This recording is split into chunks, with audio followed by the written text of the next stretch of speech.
Okay, I think we're live. Um, if somebody could actually just give me a thumbs up or something in our chat window there, just make a comment, tell me whether or not you can actually hear me. It'd be great. I was testing the audio earlier, but I was having some problems with it. There is a little latency on my side, so it does take a few moments for me to actually see what's going on, and I am looking at several different windows at one time while I'm trying to do this. So this is the first time for me doing a YouTube live. I have in the past done a live video on okay, great, excellent. Okay, so we got thumbs up here, so it looks like we're loud and clear. So yeah, I was saying that I have done live on Facebook before, but I have had some problems with it, and I found that the streaming quality is not that great. So I decided this year to try it on YouTube. The streaming is a little more difficult because it involves actually having a third-party piece of software, and there's a bit of a going on setting it up, but it looks like it's working, so we're pretty much good to go.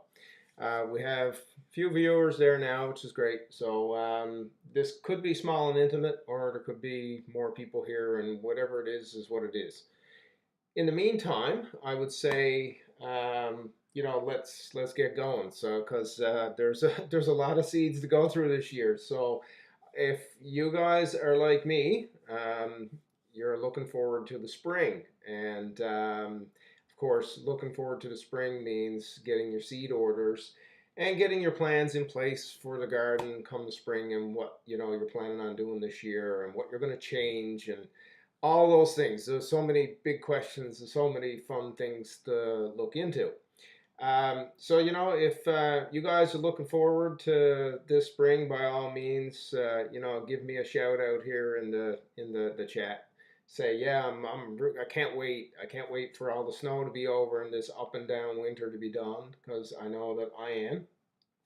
So to start, I'm going to say that we got a lot on the go this year. I've maybe taken on a lot more than I probably should have, but it is what it is at this point. As you know from following the channel, we grow pretty much, I would say, maybe 99.5% of all the vegetables that we eat.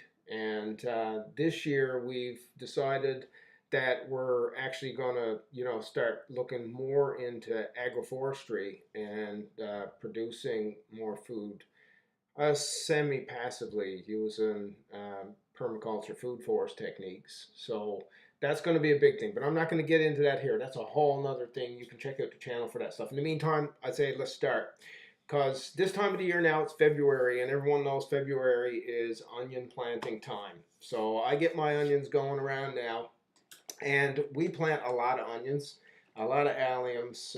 We're big fans of garlic leeks. Whatever you can throw at us, that's onions. So these are varieties that I've chosen over the last 3 to 4 years, and they've all turned out really, really well in the garden. I'll say that I do a lot of multi-sowing now, and the multi-sowing works really, really good on these. So to start, I'm going to talk about the creme de la creme of my alliums that I just absolutely enjoy growing is the Ambition shallots, and that's a French style shallot. They grow really well when multi-sown. You can grow 4 or 5 in a bunch, and each bunch kind of a foot to 15 inches apart. And I plant basically in a 30-inch bed. I plant 3 rows, and they're offset diagonals, and I can you can get a lot of shallots out of that out of a bed that size. And yeah, so you plant these guys basically 4 to 5 per group, and it works really, really well. So that's the shallots. Ambition. It's a seed, so you don't have to propagate by bulbs, which is great. Last year, I decided to grow a red onion. It's the first time I've grown a red, and I had great success with it. Huge onions, and once again, multi-sown. So multi-sowing is the way to go in the garden now. I don't consider anything else because you can, the plant out is so much easier. You pop a hull, you take your plants, you put them down in it, 4 or 5 in a hull, and it's they just push each other apart, so they make room for each other. So the red onion I did the same. So this is the red that I grow. This one is called Red Carpet. I've had great luck with this one. I did end up in storage with some botrytis, but that's kind of a thing. Sometimes you get this neck rot, and I'll say that it's been few and far between, like for the number of ones that we've lost in storage. So it's a great storage onion too. So we want to something that stores for a long period of time. Nothing special with storage on these either. They just go in our porch, which is unheated, and they're hung basically from a string, and they stay like that for they've been there now for almost 7 or 8 months. So these guys are good, and they're early mature. I will say that I always pick things that have a low number of days to maturity, and for an onion like this is 103 days. That's a pretty good number. The shallots are actually even less. They're 100 days, so that's a great number too. The white onion that I use as a storage onion is the Cartier hybrid. This has been a great storage onion. Huge, big onions. I've had onions that are kind of like bigger than softballs. You can barely get your hands around them, and they store really, really well. Great for onion rings. Great for chopping, dicing, whatever you want. This is a 94-day onion. So I put my onions out in probably mid-April or so, and maybe the beginning of April, actually, depending on the weather. And to tell you the truth, these things grow like prolifically, and once you get beyond that June the 21st date, they just start to explode. Now, luckily, they grow like so good that by the time the end of August comes, like before the end of August, they're usually mature. The necks are falling over, and if you grab them and give them a little tug, they just release from the ground. So the benefit to choosing, onions and alliums that have a really short days to maturity is that Newfoundland's a bit of a problem for trying to dry onions, at least I find, especially here in Flat Rock. So I need to get it out by kind of mid-August to the end of August in order for me to make sure that they're dry enough for storage. And these guys perform really well. I grew last year these little pickler onions. They're fun to grow, Barletta. You can grow, I would say, maybe eight or so in a bunch, and they, like the other onions, they kind of just push each other apart. And 8 in a bunch, and the bunch is probably spaced somewhere around 12 inches apart, and you can get good yields at a really, really small area. So that's the Barletta. It's a great little onion. And I have used them for pickling and the standard pickles and stuff, and they kind of keep your shape and they don't go real mushy or anything either. Leeks, man, you know what? This was the first time I grew leeks last year using this seed. It's a Lancelot leek, and I can't remember if this one is early maturing because there's a bunch of different ones, but it grew really well. And to tell you the truth, we're still eating them. We just dug them up, root and all. And these were sown actually four to five in a group, and the groups are spaced about 15 inches apart. And as they grow, they just push each other apart. Now, you don't end up with leeks that are kind of nice and straight because as they're growing up and push each other apart, they kind of curve a bit. But yeah, they're a great leek. They won't store in the cellar, I find. Like you just dig up the root ball, stick the root ball down in a bucket with some dirt in it, bring it inside your garage, and they'll sit there all winter. So we're still eating fresh live leeks from our garage now. It's Lancelot, that one is, and that's 95 days. So we've actually been harvesting those since probably the middle of August, I would say. Okay, so I'm going through these in order of when I get my transplants going, because the next thing for me, although it maybe not be the next thing for most people, is actually getting things ready for the greenhouse come the end of April. And for those of you that follow the channel and see some of the stuff that I do, you know that we have a 4-season greenhouse.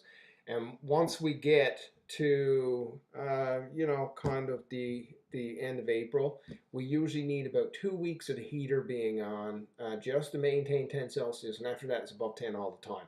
So I grow a couple of varieties of tomatoes that actually are, you know, they're they're really short season. So for tomatoes, I try to choose things that are kind of 65 days or less. But I've been kind of back and forth between determinants and indeterminates.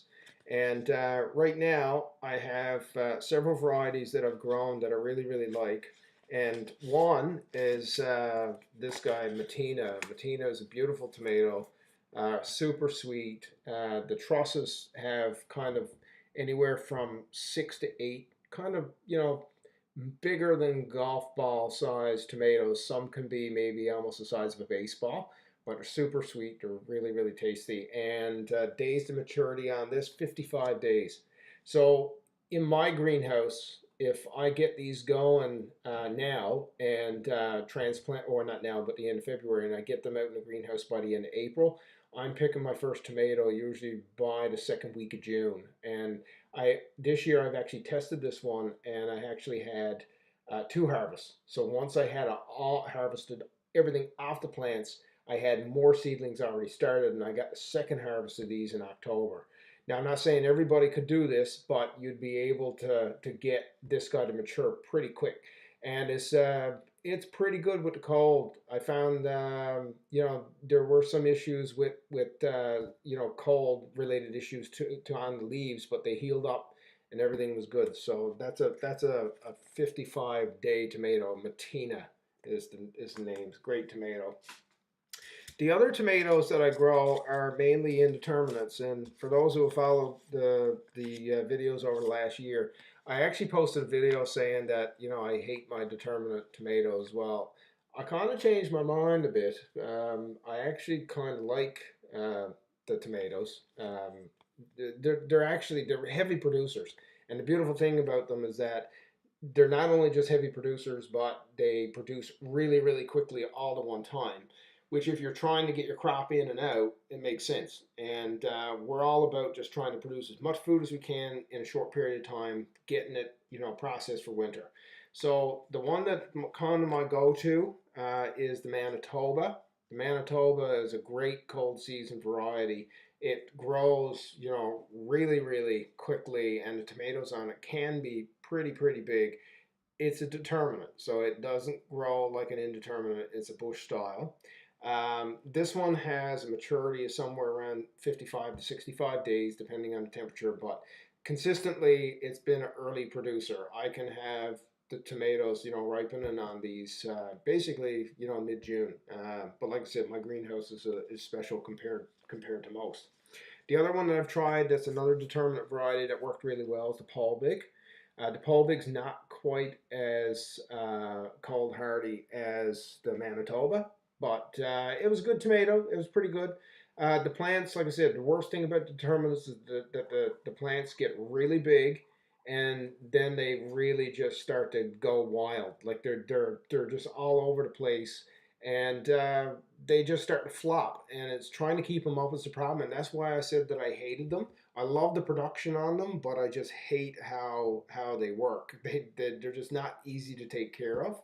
And there may be better ways to do it, but for now, I may steer clear of as many as what I had last year, because I have a new variety that I really want to try, that I found actually on William Dam. And that's the reason I buy a lot of seeds through William Dam Seeds, because they have a lot of, you know, interesting varieties of things that I haven't seen elsewhere. So, you know, and tomatoes are one of those things that they have lots of, and kind of different things that have, you know, early days of maturity. So this is actually kind of a plum style, Roma style tomato, mainly for kind of sauces and stuff. And this one is called Grenadero hybrid, and you know, it'll produce kind of 150-gram fruits. And look at the days to maturity here, 62 days. Now this is an indeterminate plant, which is great. It's going to be easy to take care of. It's going to be easy to you know have it follow strings up. And my plan this year is to let these guys kind of grow to 7 feet for sure, and get as much off of them as I can, kind of in a single harvest. But I'm really hopeful this one's going to be really good. So that one's kind of next on the list to get going.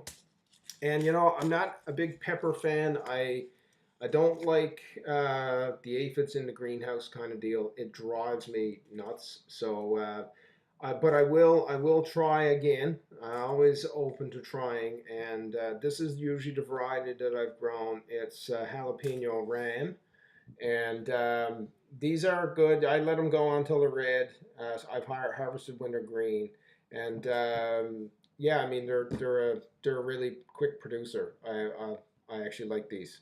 They're pretty good. But the aphids, like I said, is always the problem. The other pepper that I do grow that I like because it's not as hot as the jalapeno, and if you pick them early enough, if you pick them early enough, they're actually a really good variety that you can kind of add stir fries and stuff, and they're not really really hot. Is the flaming flare. Now, I have seeds here from Vessie's, but I have them also from William Dam, and the peppers look a little bit different, but they're for the most part they look almost the same. So I have a few left over, so this year I'll just be planting these guys. And like I said, they're coming up soon. Now, there's something that that I plant every year, and I tell you, it's a labor of love, for growing, and it's not an easy one to grow, but it's great because it actually does really well here. But you kind of gotta start it really early, and that's celeriac. And I know there's not a lot of people around that actually grow celeriac, and I only know of a few people that grow it. And last year I sold off all my seedlings that I had extras of, and I don't know how they worked out for people. But for me, I mean, my roots are usually at least kind of 5 to 6 inches in diameter, and they're good, nice white masses, and they keep well in a root cellar. So last year, my first year, I actually grew brilliant celeriac, which worked out well. I mean, they were good roots, but the bigger issue with them was that in storage, they didn't last long. They get this kind of neck rot that goes down through them. Now you can cut that away once you cut them open, but I had good luck this year with Mars. So Mars is what I grew this year, and I do have some seeds left. Now, for those of you that never grown celeriac, the seeds need heat. They need light to get going also. So you've got to scatter them on the surface, and then you got to prick each individual one out and plant them in cells. And then, if you water them too much, they flop over, and it stunts. It stunts how quickly they grow. So I kind of just spritz them with a water sprayer, and they're a bit of a labor of love, and they're a really slow grower. 120 days. Now, they can bolt if you get them outside when it's, let's say, too cold, and you end up with, I think, up to kind of 10 to 12 days where the temperature is less than, I think, 10 Celsius or something. So I get mine out kind of mid-June, but I get them under row cover, and they stay under row cover until the second week of July. And this year, I just made sure after I took the row cover off, I put the netting on because, well, these guys are in the carrot family, and I was afraid that I was going to end up with issues with rust fly, which I haven't seen much of, but I have seen it in a few carrots here or there. So I decided to row cover it, and it worked out great. These were great. Now, that being said, those seeds are a year old, and celeriac seeds are absolutely like tiny little specks. So I don't know what the viability of those are. So I went to go get that variety this year again, but guess what? Well, there was some kind of crop failure or something that wasn't available. But now, luckily, I do know a grower that actually grows this variety here, which is called the Giant Prague. And this one actually grows well. It's still 120 days. I don't know how giant it's going to get, but a buddy of mine who grows it said that he's grown it and it grows really well, like the Mars. So that's the plan for this one. Beautiful thing, like I said, is that it you know, celery, although it has a celery flavor, celery just doesn't store well over winter unless, you know, you're gonna chop it and freeze it or dry it or freeze dry it or something. But given that we got a cellar, well, it kind of makes sense that we should use it. So I go with those roots, and they actually work out really, really well. Now, I have a favorite this year that I grew last year that I think was absolutely phenomenal in the garden, and it's really the first time I've ever grown it, and it's almost really the first time that I've ever eaten it. And it grew really well, multi-sowing. I'll say that you can grow two per cell, and you plant, let's say, the groups maybe 10 or maybe 12 to 15 inches apart. And that is Fennel Bulb. Now, Fennel Bulb looks like fennel on the top, kind of has those ferns, and you can eat that stuff like fennel also. Like you can chop it up and put it on salads and stuff. But I prefer the roots. The roots are super juicy, super crispy. They got that anise flavor, which I was never really ever fond of growing up. I mean, yeah, I hated black licorice, but now that I've had this, like you can grill it, you can braise it, you can do so much with it. You can chop it up and put it in salads. It's absolutely great. Now these guys I get going, they go outside under row cover in at the beginning of May, and usually I got my first harvest on these that I can pull at least kind of one out of every one of the multi-sown batches by, let's say, usually by the end of June. You know, you get a decent sized bulb. So as I'm pulling those, I got the next ones already seeded and they're ready to go in. So usually we get two harvests of these. We get one kind of at the end of June, and I stretch that out for a couple of weeks, and then we get another one usually around the end of August. So you can get two harvests on this one really easily. I bet you if you got this going mid-August, it would grow right on through till middle of October, and you would have roots like this in October, no problem. So fennel bulb, great, love it. Okay, let's move on. There are a few things that I'm adding this year that I've never grown before. And you know that, well, we have the food forest going. So I've added a lot of stuff, and some of the stuff is annual. So I will show that stuff, but a lot of the perennial stuff I'm not going to bother with because it's just too much to show here. And that's this guy's Dinosaur Kale, and it's kind of cool. It actually looks like something from the you know, the prehistoric age, the Jurassic Park, and yeah, so it kind of looks cool. I've heard people say that it's really good.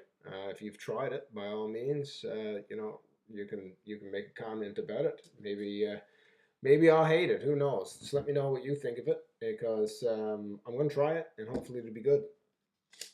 All right, so now for those of you that have watched the channel, I'm pretty sure you found out that I had club root this year, and I lost 40 rutabagas. I think sometime around the beginning of July, I realized there was something on the go. And the first thing that I noticed was that the leaves, it was a cool day, but as soon as the sun would come out and there'd be some heat, the leaves would start to drop. And I was like, yeah, it's funny. They kind of felt limp, and it indicated to me there's something on the go down below ground because it wasn't actually hot out as much as that. You know, it was just when the sun would hit it. It was like basically it was an expiration kind of problem. The plant just wasn't processing moisture properly. And when I pull it, of course, there's all these big fingers on the roots. It was gross. And anyway, I had pulled every one of them and I garbage bagged them and brought them out. And of course, I over the period of the summer, I ended up realizing, oh wow, there's like multiple places in the garden where I had some clubroot. And the problem with clubroot, of course, is that if you keep planting brassicas in those areas, and the brassicas have, you know, clubroot infested galls on them, and they get to the point where the galls are mature and they rot, then basically it reinfects the soil with resting spores, and then it's just a self-propagating mess. So unfortunately, clubroot is something that takes like 20 years, you know, really for nature to get rid of it. So that's not going to work. I mean, I don't have 20 years to rotate crops. So I decided that I was going to try a few clubroot resistant varieties, and that'll kind of be a tool now along with crop rotation to help with clubroot in the garden.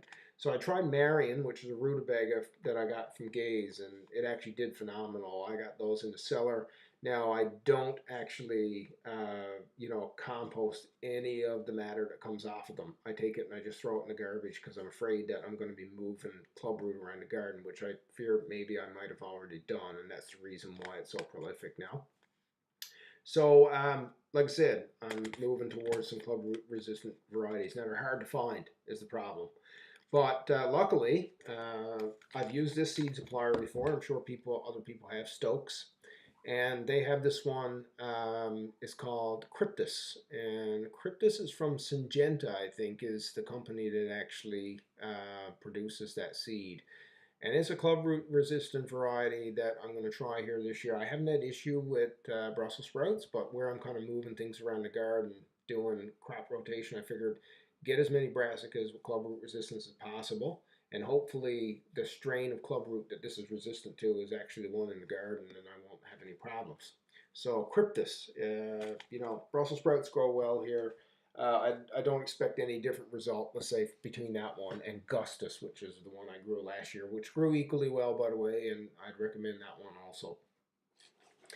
All right, so the other thing that we actually grow quite a bit of in the summer, because it's easy to grow, is lettuce. I mean, lettuce is so simple to grow. You can get it going early on the row cover. You can be, picking lettuce, before June, really, if you really wanted to. But I get mine going as seedlings. So these are seeds that I've had before that actually I've recommended. And once again, I'm going to recommend them here now. The black-seeded Simpson, super easy lettuce to grow, big leaves, great for sandwiches, beautiful lettuce. Love this one. You can just keep tearing off the outside leaves, and you end up having just more leaves producing. And it's fairly late to bolt. Like if you plant this, as seedlings in May, yeah, it's kind of the end of July before it bolts. So you'll get kind of, at least 3 months or something before you end up seeing any indication of it bolting. So I've done well with this one. I'm pleased with that one. The other one I got, which is from Johnny's, that I actually picked up seeds from a friend of mine, is Sulu. Sulu is an oak leaf lettuce, and it grows phenomenal. Like, it's beautiful lettuce, and the leaves are really crispy, almost like a romaine. But it's great lettuce. Sulu is that one, and I think that through Johnny's you can get this one pelleted or unpelleted. Butter Crunch. Butter Crunch is kind of a small kind of butterhead style lettuce. Does really well here. 50 days that's a great time, right? And one of the things common about a lot of the crops that I grow is I always choose things based on the 50 days. Now I'm going to give a presentation at some point about the reason why I think that works really, really well here, with respect to climate and kind of all that stuff. But yeah, so this one 50 days. I mean, you can't go wrong. You can harvest whole heads, or you can pull off the leaves, whatever you want. All right, so a couple more of the clubroot resistant stuff. So we eat a lot of kind of mustards and brassicas. I mean, I think everybody does. Brassicas are kind of, a huge world staple. But once again, it's the clubroot issue. So Stokes, once again, carries these seeds from that company that I was telling you earlier called Syngenta. Syngenta, I think. And yeah, so this is a Chinese kind of Napa style cabbage, and it's called China Gold. And this one has some good clubroot resistance apparently. So that one I'm going to test here and see how well it works in our garden. And they don't actually, that one's 65 days. I mean, that's a no-brainer. That's the one you go for, because we got a short growing season, and short growing season means go for stuff that's kind of 60 days, 55 days or less if you can. This is this is a great one. Cabbage. I mean, we go through a lot of cabbage. We eat coleslaws, we cook it, we use it in stir fries. There's so many things you can just use a head of cabbage for. But once again, it's a clubroot problem. Now, I've had good luck in the garden with Expect. Expect worked out really, really well a few years ago. I've also had Reaction, which worked out really well. But once again, you know, it's the club root thing. I had a few that had club root and they didn't do so well. And because of that, they didn't do well in storage and I've had to pull them. Um, Luckily, most of them didn't, so I haven't had kind of much problems with them. But this one is Tequila. They come up with these weird names on these, but anyway, it's a hybrid cabbage, Tequila, and it's meant to be a storage variety.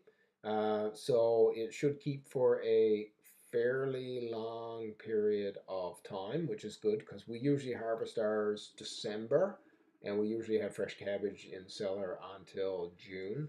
And then whatever is left in there, then at that point I take it out and put it in the fridge. And sometimes we make sauerkraut and stuff like that out of it. So tequila is this one, 90 days, but it'll be longer than that here. It'll be longer than 90 days here. All right, let's move on.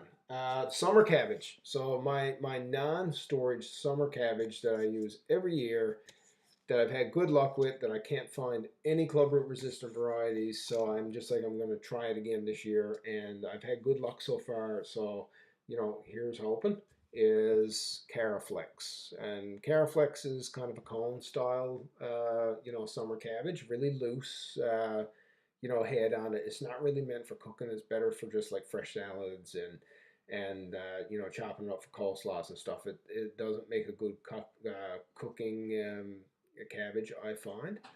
But the problem with the Caraflex is that you really got to watch how much water it gets, and it likes even watering, because if you end up with a lot of water coming on at one time, like a huge rainfall, and the heads are already big, you will actually hear them explode in your garden. They will actually pop open and you can hear it. I was actually in the garden and heard this pop one time, and I went over and realized that this head of cabbage had completely bursted. So yeah, Caraflex, great cabbage, but like I said, it's a summer cabbage, not meant for storage, and yeah, it'll burst open if it gets way too big. But usually that wouldn't happen until kind of the end of August, and when you kind of get that rainfall kind of early in September.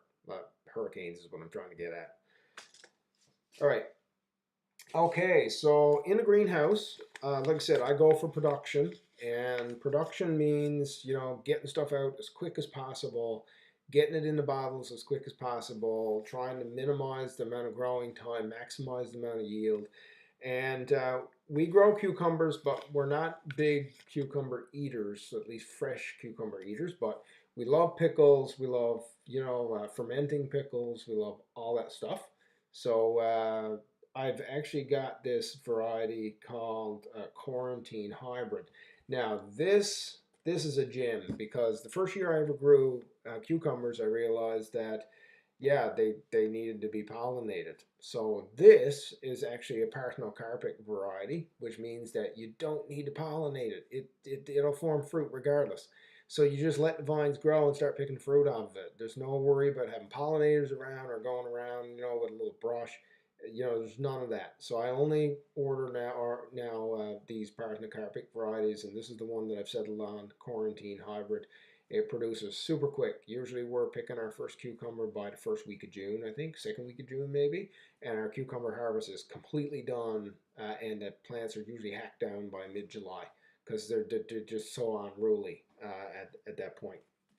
Quarantine Hybrid, great 45 days maturity. So we get them going here in the house first and then move them to the greenhouse after. All right, now this thing here, this is one of the best things I ever decided on growing. I absolutely love it. And you know what? We still have some left in the freezer. We do stuff with it. We've dried them. We freeze them. We do everything with it. And that is fava beans. Fava beans are the absolute best. They're easy to save seeds for, which this is all my own seed. There's 272 here. I haven't tested the germination rate, but I've heard that, you know, you just kind of let them mature, you let them dry out on the vine, you pick them, you shuck them, you make sure that they just dry out in an airy space, and then you package them up, and that's it. And yeah, so we got 272 to go in this year. Last year we planted something like maybe 100. So we got lots more this year, but I got kind of big plans for legumes this year, regardless. And like I said, easy to keep the seeds. This variety is called Vitcon Monica. So it's a great one. Produces, we get it going early, and we get it outside under row cover sometime around May the 1st for our first planting. And then usually we're picking our first favas by the middle of July, I believe. And then by the time we wait, then so in May the 1st we plant our first group, and then we wait about 3 weeks and we plant the second group. So we're kind of continually harvesting fava beans for kind of like a month. And then at the end of the fresh eating, basically we just pull everything in, we shuck it all, and we parboil it and we freeze it. And they actually freeze for a really long time, and they're absolutely great in pastas and just absolutely delicious. They're one of my favorite vegetables now, legumes. The other thing is peas. Well, peas are another one. Like, let the pods dry out, and you just drop the peas out of the pod, and they're good to go for next year. So this one's called the Early Freezer 780, I think is what it's called, through William Dam. And yeah, it's a great pea, heavy producer. The plants don't grow super tall. They kind of grow 2 to 3 feet, which in my place is more than enough because I got wind issues, and they're hard to stake and whatnot, so growing any higher than that would be a pain for me. But yeah, we had enough this year to actually put away quite a bit of seed for our peas for this year, so, and enough to eat. I think we finished eating our last peas maybe about 3 weeks ago, and we were constantly kind of eating peas. All right, let's move on, shall we, to oh yeah, well, this one's another one I love. I mean, there's so many seeds. Like, the diversity is absolutely wild, and you don't realize how much you can grow here, right? I mean, there's just so much we can grow. And this is like a super simple one. It's a staple at every Newfoundland table, and that is the red beet. The red beet. Now, I always grow these. I find that they grow really well, and this is Solyndra. So this is seeds left over from last year. I've grown them 2 years before, and they're like 2 years old, and they're still fine. So Solyndra is the variety. These grow really well multi-sown. I put them in cells, small kind of 1 to 2 inch cells, 2 to 3 seeds in each one, and I don't thin them. They usually come up. There's 3 or 4 per cell.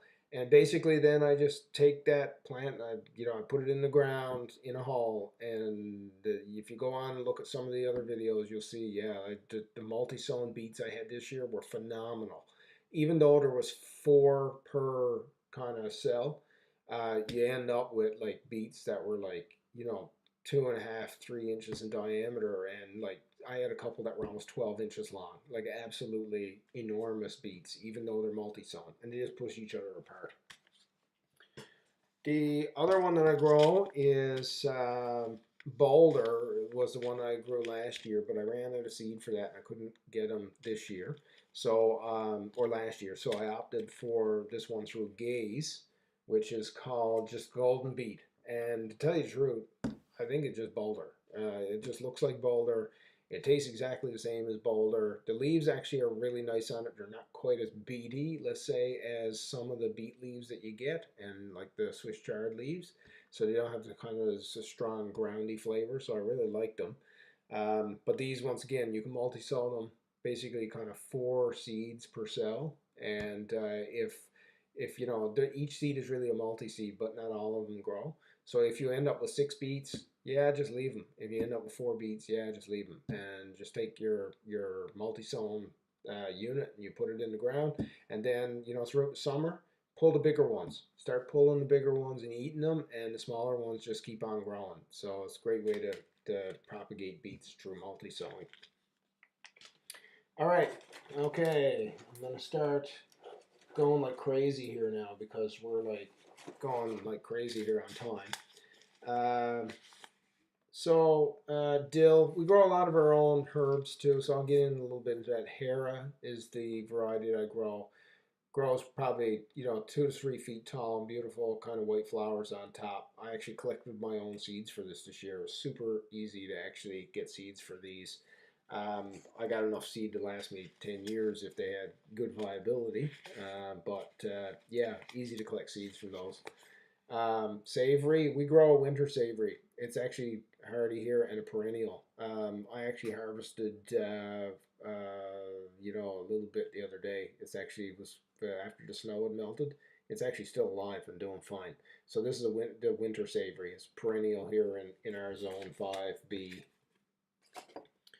And you can just dry it, and I find it works well. It's a really woody kind of thing, so you can't eat the stems. You just kind of push the leaves off of it, and it works great. Sage, just a standard sage, and supposedly that's perennial. It says hardiness zone 6, but actually I looked at the stuff that we had planted, and it actually looks like it might still be alive. So I'm kind of hoping that that this one is is good. So that's the sage. Turnips. Okay, so we actually eat a lot of salad turnips. I never even heard the term before until I started watching Curtis Stone, and he was big on growing hackerai. I think turnips is what they call them. I couldn't find hackerai at the time, so I actually bought these white lady. Unfortunately, I get a little excited when I'm pulling apart my seeds, so I pulled off all the labels on them. But white lady is the variety. It's 28 to 35 days. Like if you let them grow to kind of a 1 inch turnip, they're actually really, really nice for salads and stuff. That being said, okay, I'm going to answer your question there in just a second about your multi-sowing beets once I get this guy taken care of here. I've actually let these grow to like 3-4 inches in diameter, and honestly, like in the garden, you can actually pull those, rip all the greens off them if they're tattered and stuff from the wind, and you go and you just wash it, and you can actually eat them like an apple, and they're so sweet and tasty that you can just eat these exactly like an apple, and they're crispy and juicy, and like as you're chewing them, the water's just coming out of your mouth. You can't keep it contained. Like it's unbelievable that they grow like that. I never realized because growing up, turnip was rutabaga, and you never eat rutabaga like that. Like although there are people eat it raw. So these can be multi-sown. I put 5 per group. 5 is more than enough in order to get good size on them, I find. And for these, like if you want them to grow really big, I kind of space your multi-sowing units maybe kind of 12, 15 inches apart. But I don't let them grow real big unless I just get lazy and don't pick them. But yeah, 5. Basically, you got 5 groups, about groups of 5, about around kind of 9 to 10 inches apart is more than enough for spacing on the multi-sown. And to get back to your question on the multi-sown beets, so the Solyndra actually doesn't take up a lot of space because it usually doesn't grow really wide. So like I said, I usually plant 4 or so, maybe 5 seeds. I just kind of grab some and throw them into the cell. But yeah, they kind of don't need a lot of space, but you want to give them enough that if they grow up and they start kind of flopping, that they're going to have enough. So I would say that for the kind of 4 beets per cell, I would plant them maybe around 12 to 15 inches apart. Probably I'd try 12, and next year if that didn't work as well. But I think this year I did 12s and they were fine. I still end up with really big beets. The boulder beets or the yellow beet, they actually are golden beet. Sorry, those beets same deal. Kind of 4 to 5 seeds per cell, and plant them kind of 12 to 15 inches apart. Now those do grow really big. In fact, I have beets that are like huge. They're like the size of turnips. When I showed it to somebody, they couldn't believe it. They were like, "Is that turnip?" And I'm just like, "No, that's actually beet." and the inside of them didn't go woody. They were just absolutely the same as when they were small, but for some reason they just grew absolutely massive. It's probably due to the fact that we're using a lot of chicken manure compost on the garden now that we have chickens and whatnot, and they just do really, really well. Some more herbs and stuff, like that we love growing. Summertime it's great tomatoes and cilantro. We love cilantro. I'm sure that I think 25% of people don't like it because it tastes like soap. I don't get the soap thing, so I absolutely love it. It's one of the best things that we grow, and we grow this through the winter in our greenhouse. This is Leica Organic. This is parsley, which I absolutely love too. It's great for soups and stuff, and we dry it actually, and just grind it up, throw it in spice bottles, and use it through the winter. The cilantro is not much good for drying. I find it loses a lot of flavor. Mustards. Okay, so we're big fans of Chinese greens here. Like they're cold tolerant. They do everything right in our climate. They can handle frost. They'll weather through the storm of anything. They're absolutely great. So one of the mustards we grow is Mizuna. It's a red Mizuna called Ms. America. Yeah, like I said, the names on some of these are kind of funny. But you can kind of let these grow and you can start pulling off the outside leaves and they'll just keep pushing up new leaves from the center. So that's what I like about those. Now, they don't have a days to maturity on here, but you can kind of pick them as small greens or big greens, and they're actually good. Maybe like I'd say after about 40-45 days you get full size. They're a really, really quick grower. Also in the garden we grow a couple of varieties of Pak Choy. I am a little bit worried this year, like I said, about the clubroot problem. So I don't know how these guys are going to fare, but we're going to try them anyway because we grow them every other year. And that's Pak Choy, and this is Meeking Choy. It's a great, great grower. I can't remember, they call this one green, like it's like the stems are greenish color, and they're absolutely delicious, and they're not bitter, and they're beautiful. Kind of, some of them can grow big, but they're best harvested kind of when they're small. But they grow really, really, really quickly. And that one is 45 days to a full size hit. So we start them. We don't multi-sow these. This is pointless to multi-sow them. They don't grow well multi-sowing. Some things do, some things don't, and that's one of those that don't. All right, what else we got? The other one I grow actually in the garden is Joy Choy, which I don't have any seeds for right now. I can't seem to find them, but I'm going to have to get some. Yeah, I got seeds left over from last year. I'm planning on using some of these because I find that some of them actually germinate fine. Our go-to radish. A lot of people don't like radish, but I like how radish has that kind of bitter, tangy flavor. It complements, dressings that have like Dijon in it, honey mustards, that kind of stuff. The radish that we grow, that I've tried 4 different radishes over the last several years, and honestly, you know what?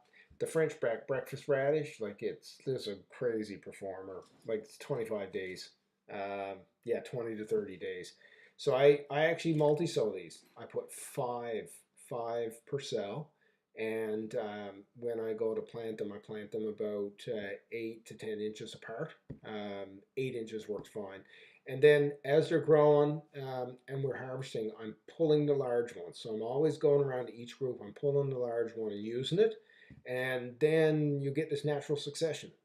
That's what happens with all of this multi-sowing. You start pulling the large ones. The rest of them start to grow more because they have more space. They're able to get more photosynthesis. They actually can, grow a lot quicker. So a lot of these multi-sowings just work, and radish is one of those. And 20 to 30 days grows really well here.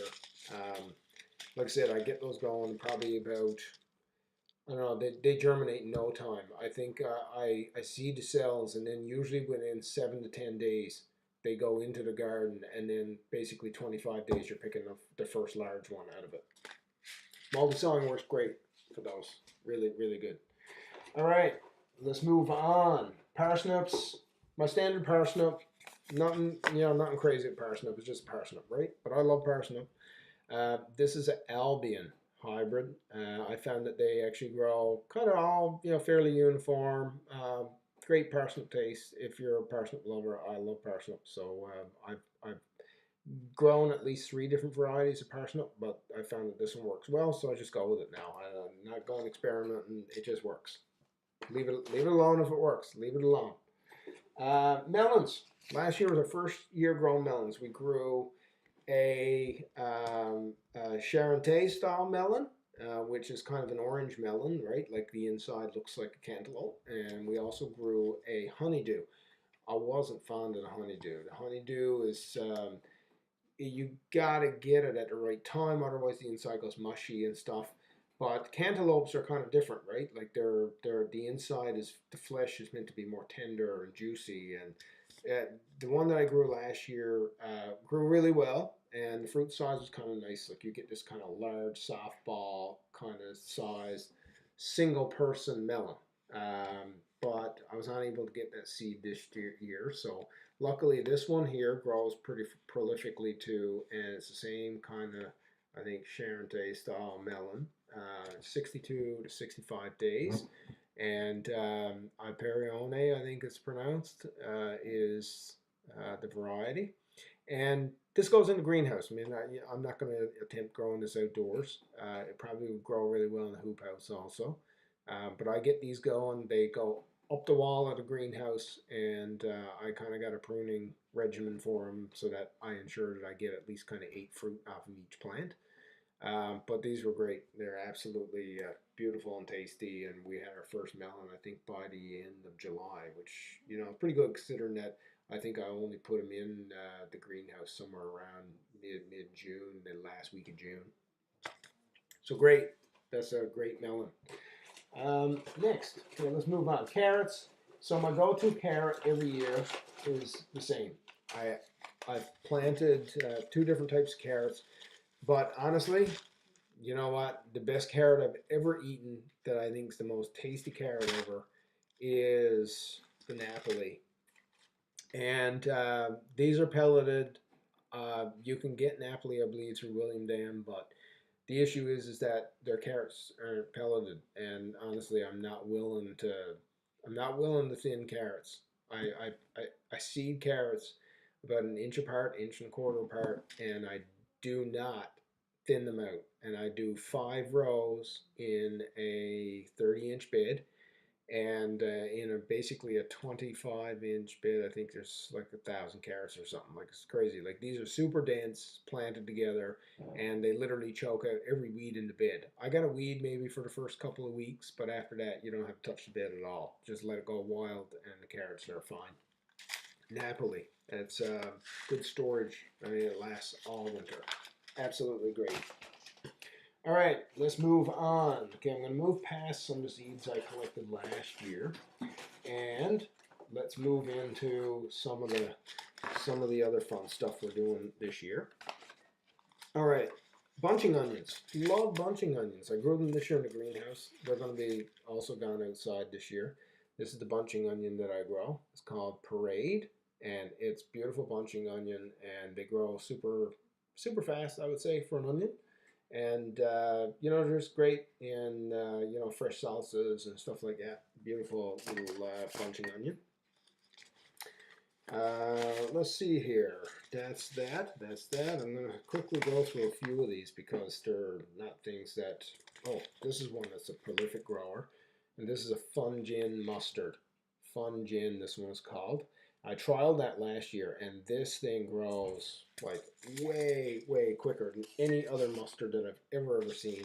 You can be picking leaves. It grows twice as fast as a Pak Choy. It grows 3 times as fast, I would say, as a Mizuna.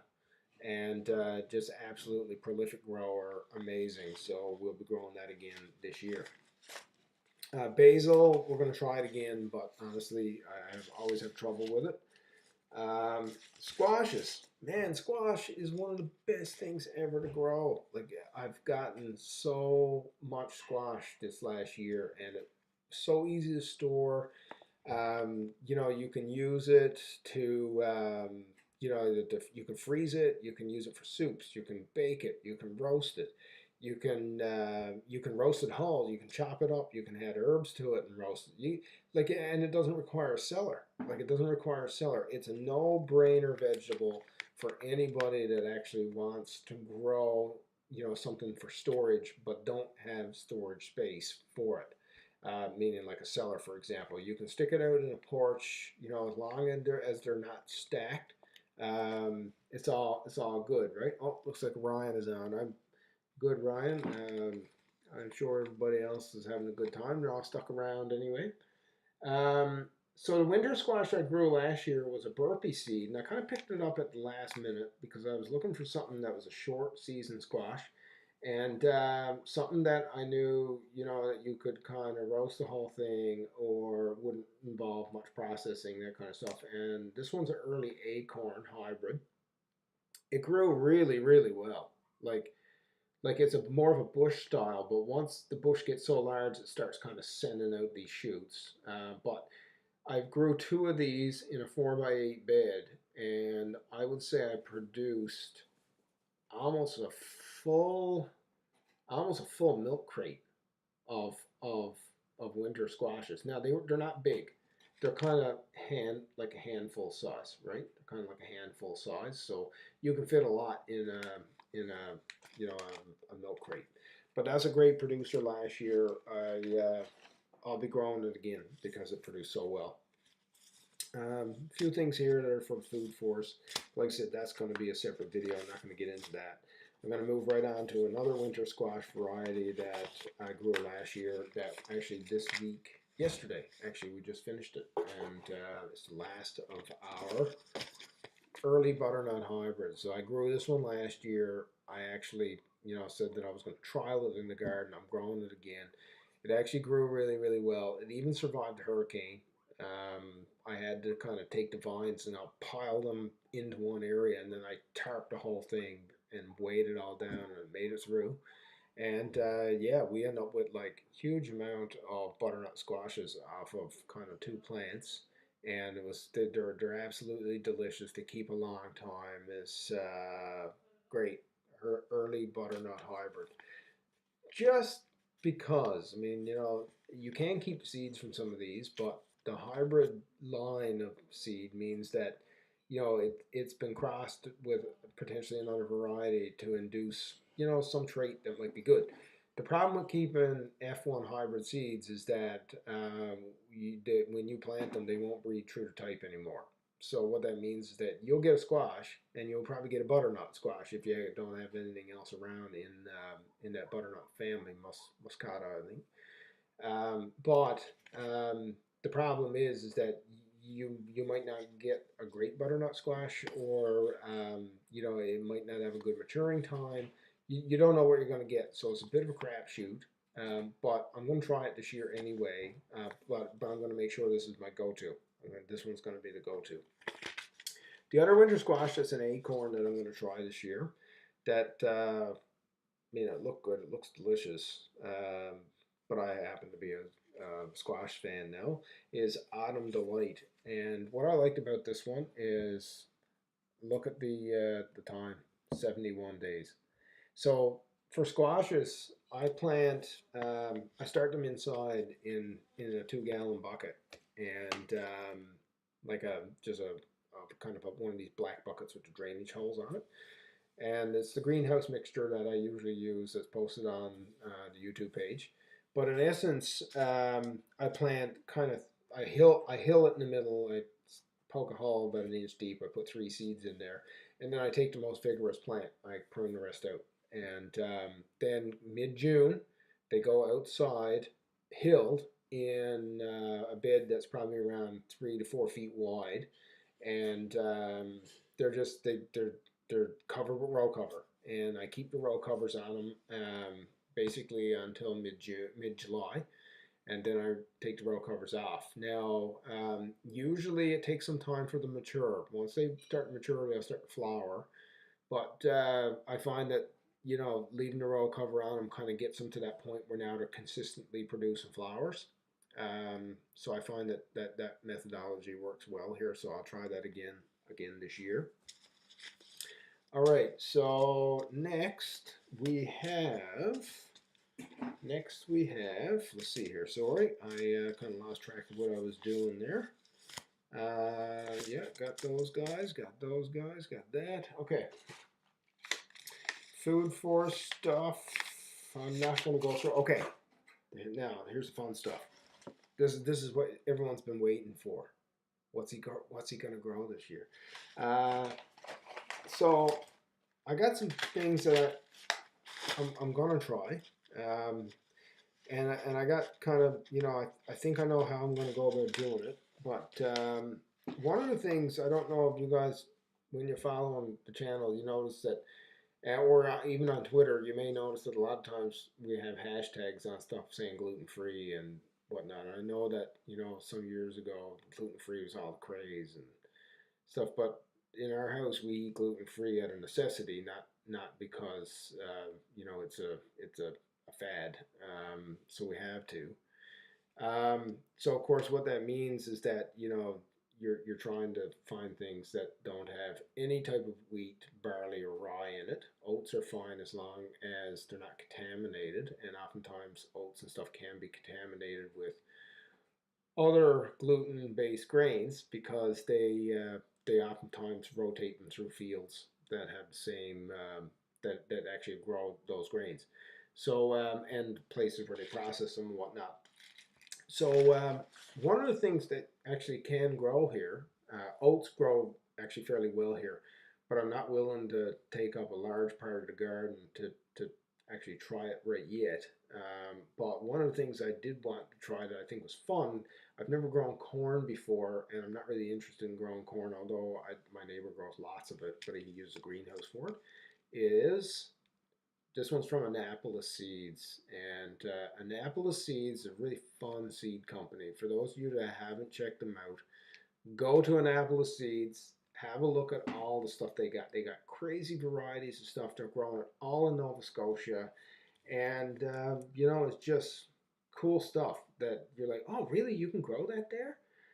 So this is sorghum, and this is actually a sorghum that they describe on their website as coming from Inner Mongolia, I think. And it's actually really cold tolerant. They can actually seed this outside after, they say, direct sown after risk of frost, or started inside 4 weeks early and transplanted to give them a head start. But he said that the guy that grows this said that he's grown this. So this is grain sorghum, not I guess syrup sorghum.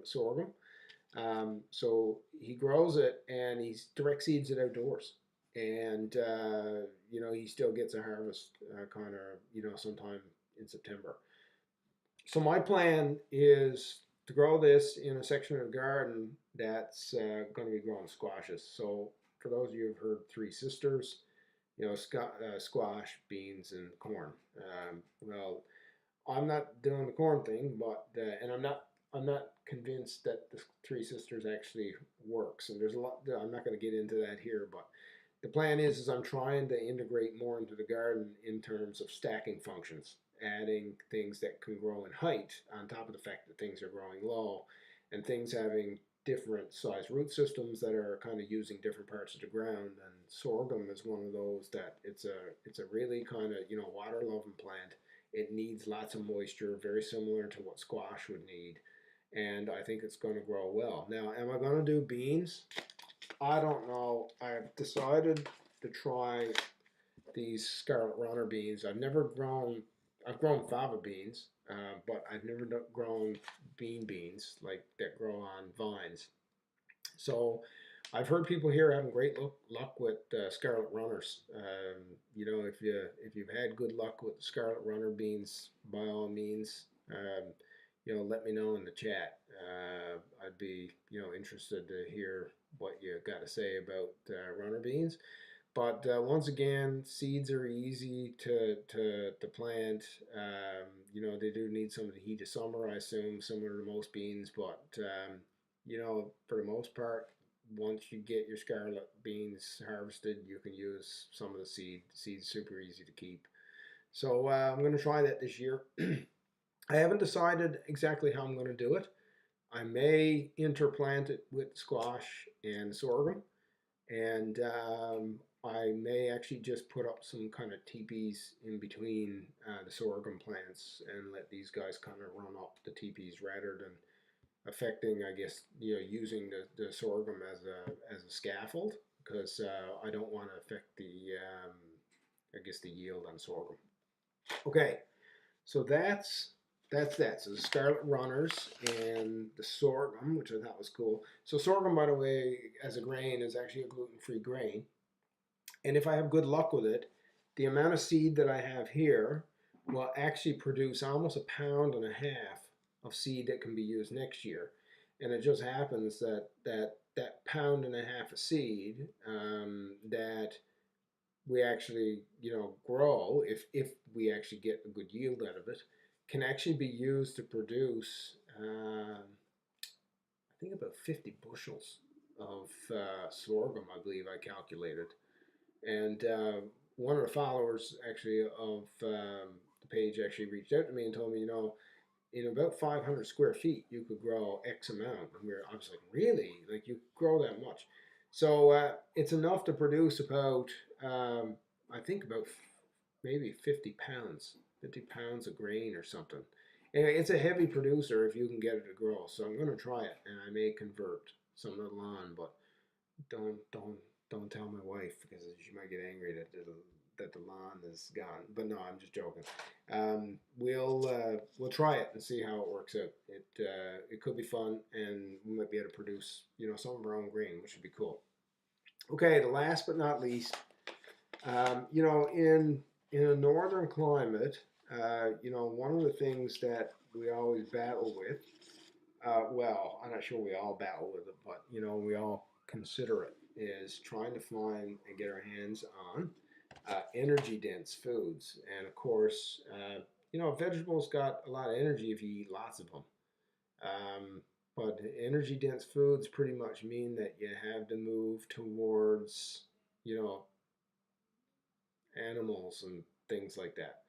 Now, as I've gotten older, not necessarily wiser, I've actually, done a lot of thinking about, the animal thing, and there's just some philosophy and stuff, and I'm not going to get into that a whole lot, but I've been searching for other ways to increase the amount of energy density in our diet, and one of the things behind the food forest, which, like I said, I know I wasn't going to get a whole lot into, but it was energy dense foods, and of course, well, one really really energy dense food is nuts. I mean, nuts are massive amounts of calories in a very very small volume. Underloaded with great fats and stuff like that, and so nuts are one of the ways that we're planning on moving with the food forest. Hazelnuts, chestnuts. Beaked hazelnuts, but kind of more. I guess that we're not going towards walnuts and stuff like that. The trees are just way too big, so I'm not going to bother with it. But there is a nut that can grow in Zone 6 that's actually a ground-based nut, and that is Valencia Peanut. So I'm sure people have had a try at it, and by all means, reach out and let me know if you did here in the chat. I'd be interested to see how you did with your peanuts. But I know that they can actually need a fairly long growing season. But luckily, the people at Annapolis have been really good. This peanut they've been basically kind of cultivating for a long time now, I think. Yeah, selected since 2009. So they've been at this going on almost 15 years. And every year they choose peanuts from their most prolific plants and they basically sell them and propagate them themselves. And I think originally they were planting these and maybe getting like 8 or 10 kind of peanuts, and now they're getting kind of 20 to 30 on a plant. So it's more cold adapted, I think, than what the typical peanut may be.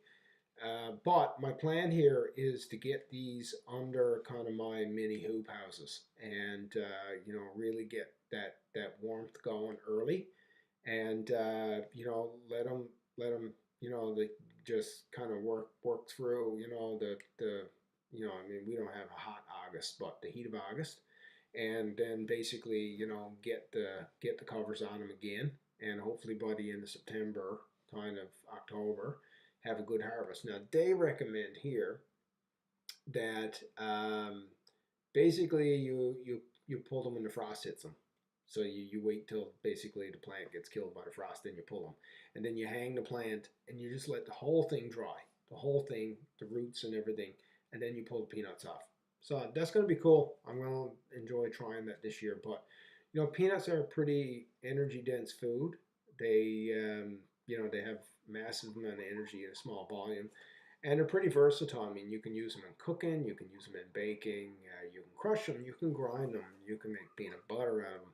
So I have enough seeds purchased that I should be able to go from, well, whatever the number of plants is that I have here. I think they say there's 3 to 4 peanuts per pod, and I bought three packets of these.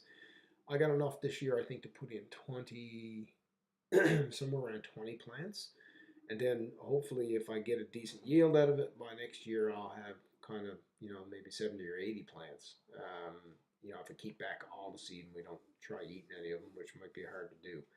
So every year, you know, thinking about adding on more and more and more to kind of get through that year with as much, you know, produce and diversity as possible to minimize how much, you know, we have to buy from the store. And that, of course, is one of the driving factors too behind the food force. For those of you that haven't seen it, you know, follow along. You know, we're up to episode 5 on that now, and we've got, I feel like it's a, you know, it's a decent plan, and it's going to be a lot of work up front, but I think in general it's going to pay off. It's just that the period of time is going to be a long-term investment.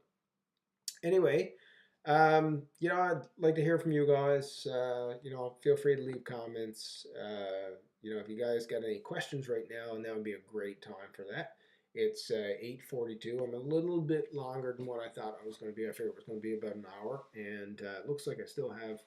Oh, okay. So there's been actually quite a few views, and it looks like a lot of you guys have actually stayed along for the whole thing. So at this time, yeah, I'm open to questions about anything really for, let's say, the next 5 to 10 minutes, and then we'll call it a night. So let me know in the chat if you got anything that you want to say. In the meantime, okay, looks like Jenny Gray grew the Annapolis peanuts. Cool. And how did they do? What were your growing conditions? Are you growing them from in Newfoundland? Did you grow them in Newfoundland? Oh, they were awesome, and they're great fresh too. Oh, okay, cool. And yeah, like I said, did you actually grow them here in Newfoundland? Like, where were you two on the island? Okay, Nova Scotia, but okay, so that's cool. Not quite the same, you know, climate, but fairly close, depending on who's the one stating it. Like, if you look at the U.S. climate zones, we're actually in zone 6A, and or 6B, sorry, and I believe that Nova Scotia is zone 6A, maybe, or something like that. We're fairly close because on the Avalon, you know, our temperature is not up and down like crazy like some places. You know, we got a pretty mild winter compared to most areas of Newfoundland. So Jenny says that she grew hers in large containers, and yeah, I think that was one of the recommendations that I had read. Luckily, I have some raised beds that I'm moving this year that actually have hoops that I install in the spring, and I guess they would kind of qualify as a large container. I mean, that maybe more just a raised bed. But I can probably fit, quite a few. I'm thinking in under, in one of these. So in your containers, just to keep the conversation going, did you plant one per large container, or multiple, or multi-sown per haul, or how did you go about doing it? And sorry, there's going to be a gap here sometimes while I'm waiting for people to make their comments back.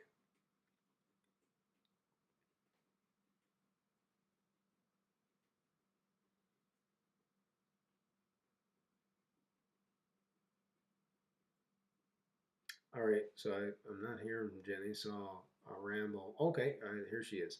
3 to 4 started them indoors. Okay, and that was my plan, to get them going inside and get them outside later. Okay, good. That's great. There's somebody here that's actually grown them before. That's pretty cool. Any other questions? Like I said, about anything really. Doesn't really matter. I'm here now, and I'm not an expert, by the way. And a lot of this stuff is trial and error, and I put a lot of time and effort into, you know, like everybody, watching videos, reading a little bit, watching what other people are doing. I tend to do well with watching and learning from what others are doing than kind of reading books and whatnot. So yeah, I tend to absorb things a little bit better like that. I think a lot of people do. Um, but yeah, so with that, I would say that thanks for stopping in and joining me today. How do you keep your row covers down? Yeah. I don't even know how to start. Because it's I love to see things growing on the row cover, but and I mean I don't like using this word a whole lot, but keeping row cover down is just absolutely depressing. Like it's absolutely horrible, especially where I am. Like it's really windy, and I've said that many times before. I was out recently on a podcast, and I told a guy, actually, it was Food Garden Life. Stephen Biggs is the name, and you can check him out. He has great, a great podcast for growers and lots of interesting content. But I was telling him, that row cover is meant to actually, help your plants, and it's meant to protect them. But the problem here is that when row cover is wet and it can't breathe, the wind turns it into a kite. So yeah, it's like almost impossible to keep down. So last year I experimented with a couple of things. I had spent a few years basically using these hoop houses, but the problem with them is that there's always these few little wear points, and like although I keep them down under tension with like bungee cords. What ends up happening is that the wind is still baffling them, especially when they're wet. And they just don't breathe. So the wind's just like slamming against them like it's a tarp now, right? So what ends up happening is that you get these wear points, and eventually it wears through. And once a piece of row cover wears through, that's it. It's done. It just starts to shred. So last year I tried a couple of different things, and actually I watched what Charles Dowding is doing, and to watch him using roll cover, it all just looks so elegant and beautiful. Like he folds up the corners, and he has everything weighed down with rocks nicely. But his rocks are like 6 feet apart, and it's like you're like, man, it, like that is crazy. Like you'd never be able to get away with that here. So I tried that first, and it failed miserably because, well, like one rock every 6 feet, like it doesn't work. It doesn't. What happens in the UK doesn't work here. So I decided also that floating row cover, although they call it floating, it doesn't float well here either, because once again, once it gets wet and the wind hits it and it starts battering, it actually does more damage than it does protecting.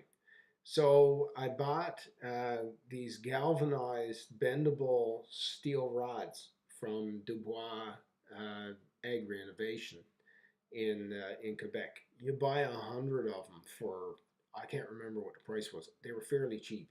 I'd like to say maybe they were like $1 a piece or something, and they're like I think they're 56 inches long.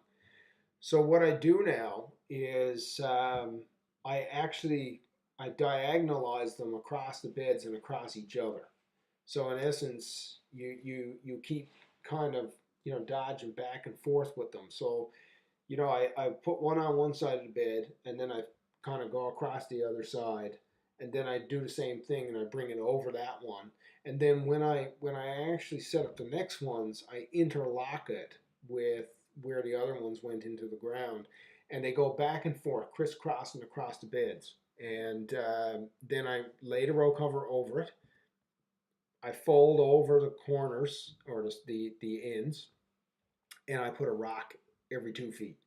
And I don't mean just like a little stone. I mean like a rock. And I try to make sure that the rock is flat on the bottom, so that it's not creating a wear point against the roll cover, and it sits flat against the ground.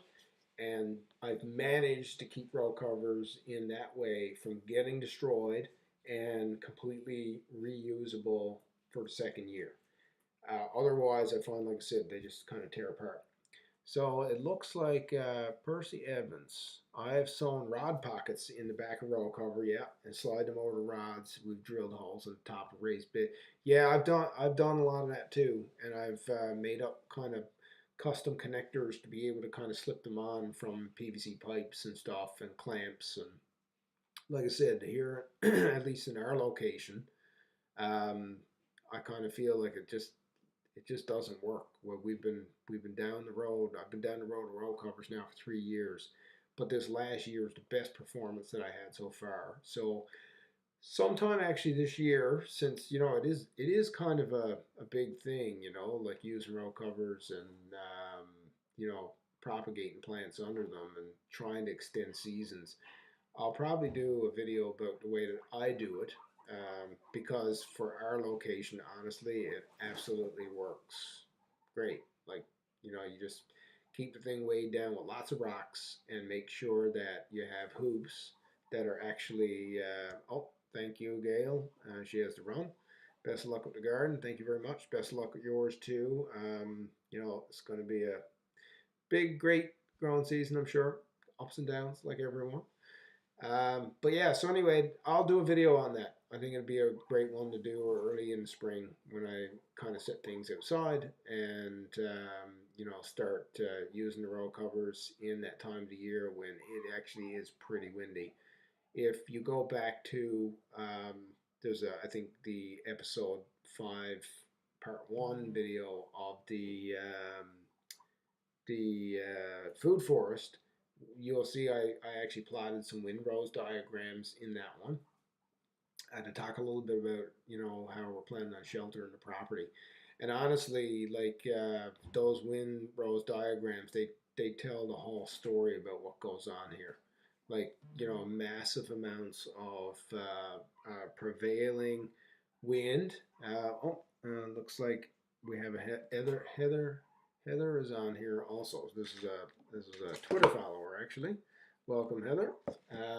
Yeah, so I'll try to get on and do a video on that. It's such a massive part of growing in Newfoundland that wind, it's just horrible. Like I said, wet row cover is a kite in the wind. It just decimates your plants, and there's not really any real good solutions. But last year was a decent one, so I'll definitely show it. With that, we've been on now about an hour and 20 minutes, and it's getting late here. It's an early start for me in the morning, so I'd like to thank everybody at this point for coming on. I'm glad that you were able to join me this evening. I'm super excited about all the seeds that I got. Like I said, some old, some new, some challenging and fun. It's going to be an interesting growing season with everything on the go. I hope you continue to follow along. If you haven't already, I'd really appreciate it if you could forward on the channel to whoever wants to learn about some of the stuff that we do, and we can go through this all together. You can subscribe to the channel, and you'll be able to get notifications and whatnot when new videos come up, and we'll keep producing. Thanks for watching, and we'll see you guys sometime in the near future with another video, likely on the food forest, as there's still lots to come. Thanks for watching, and we'll see you guys next time.